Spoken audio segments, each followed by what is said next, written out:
Okay, so let's talk about equilibrium.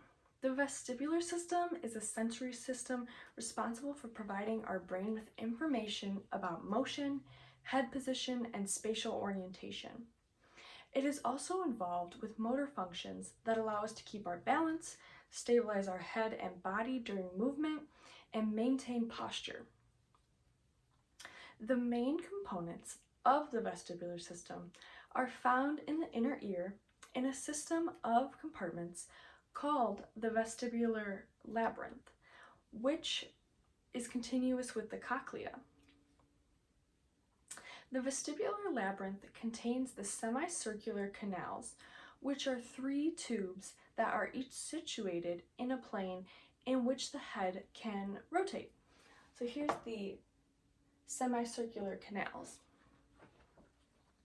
Each of the canals can detect one of the following head movements: nodding up and down, shaking side to side, or tilting left and right. The semicircular canals are filled with a fluid called endolymph.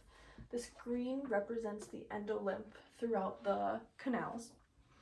When the head is rotated, it causes the movement of the endolymph through the canal that corresponds to the plane of movement. The endolymph flows into an expansion of the canal called the ampulla.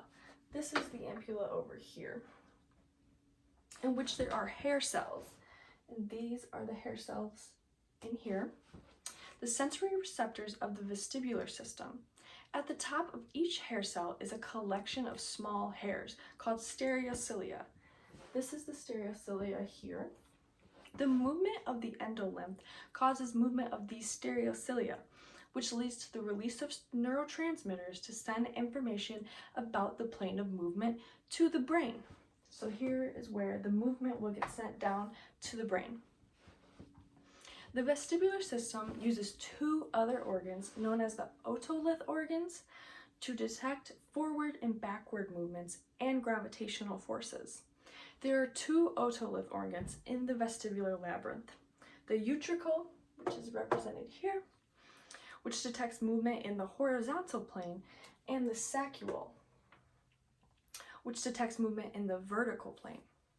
Within the utricle and saccule, hair cells, which are down here, detect movement when crystals of calcium carbonate called otosonia, which is up here, shift in response to it, leading to movement in the layers below the otosonia and displacement of the hair cells.